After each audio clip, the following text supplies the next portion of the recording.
Uh, I mean, do you have a chair or Yeah, let's get a chair for you. Yeah. a chair would be good. Yeah. Hi, I'm Nathan Brandon Gaik, and I am a film slash stage actor. Um, I am in the Brooks basement. I had met Paul back in the very hot summer of 21 when we filmed a little film called Hunting for the Hag, now available streaming on Tubi, Amazon, Plex, and I'm sure other things. Shameless plug. Shameless plug. So, first we have what I consider a classic in the horror genre, um, Alfred Hitchcock's Psycho. It is probably one of my favorite male performances in a horror movie, played by the brilliant Anthony Perkins, who plays Norman Bates, as I'm sure most of you know. And if you don't, shame on you.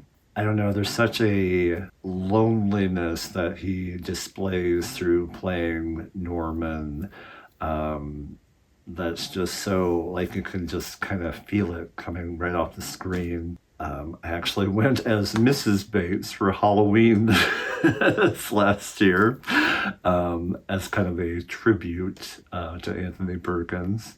I also wanted to talk a little bit about one of my horror idols, I guess you would say, the great Sir Christopher Lee, who played Dracula in many films, among other things. He played The Mummy.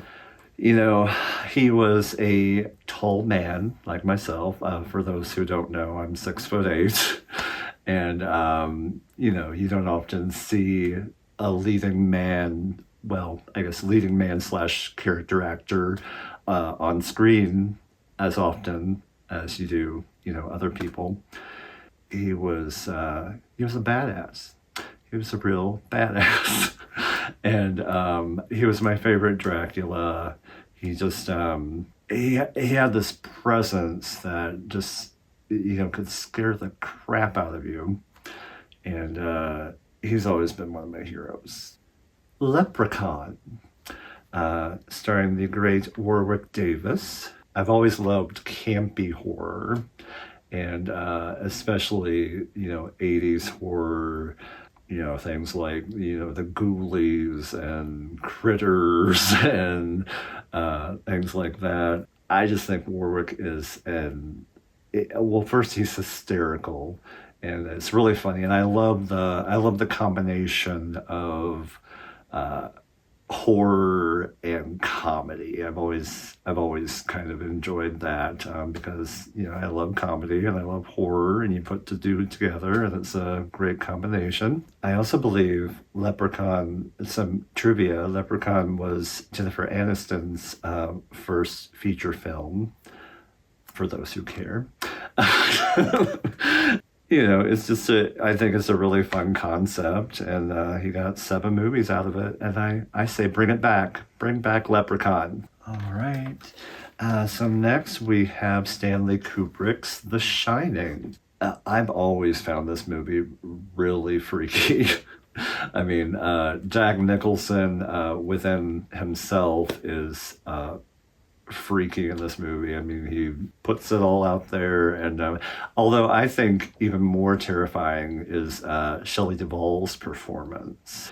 You know, it's kind of like you go on this journey with her. You know, she's being chased by this maniac possessed husband of hers. And of course, there's the creepy twin girls. I mean, who doesn't love a couple of creepy twins? And you know, the secluded hotel, that's a big part of what's scary about it. Another classic I wanted to talk about. Paul has a very nice box set of Friday the 13th. I've always been a fan of horror performances that were where the killer is non-verbal. They don't speak. They convey what they need to convey, you know, through through their actions. The same can be said of Jason Voorhees. Many of you probably know, spoilers, Jason was not the killer in the first movie, but it was Mrs. Voorhees. And I love Betsy Palmer's performance. One of my favorite stories that I've heard is so she got the script and she said it was a piece of shit. And she really only took it so she could buy a new car because she really needed a new car. And I just think that's hilarious. But, and yet it's funny how it became one of the, most iconic performances in horror. And, I hear later she, embraced it and, did horror cons and all that. One character that I absolutely love in the original Friday the 13th is, I think they call him Crazy Ralph. And he's the one who, tries to warn the teenagers of, everything that's going to happen. You are doomed. And if I did like another slasher horror movie, that's the kind of character that I would want to play, like the weird, like the weird, like, townie who warns all the people who they think he's crazy, but he's not. Well, he might be crazy, but he knows what he's talking about. So I've always had a soft spot for Crazy Ralph. Perhaps my favorite movie in Paul's collection, partially because I'm in it, Paul Brooks' Hunting for the Hag. We shot Hunting for the Hag in the very hot summer of 21. And what was it, Paul? 6 days? Seven? 6.5. 6.5 days. Technically 4 friends, Beth, Candy, Alyssa, and Tara. Oh my God, how could I forget Tara? I'm sorry, Jasmine. I love you. So Tara is shooting a documentary about a local legend called the Hawthorne Hag, which I played the hag.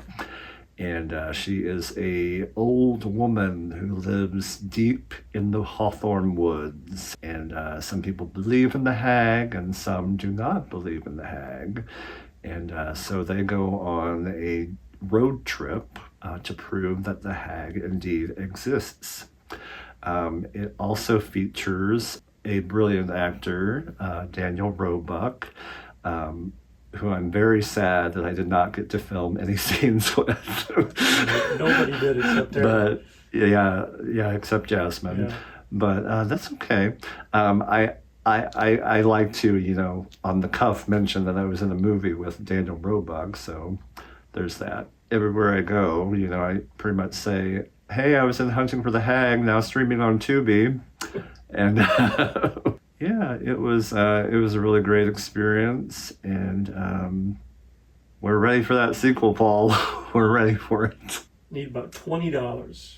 Oh, well, send in your donation. We'll put up the donate button on the screen. Yeah. Anyone who wants the sequel, you have your say. Well, thanks so much, Paul, for having me to your basement, even though I can't actually stand up in it. And I am glad I could be here, and hopefully I was semi-entertaining. Thank God for editing. Yes. Thank God. Keep that in.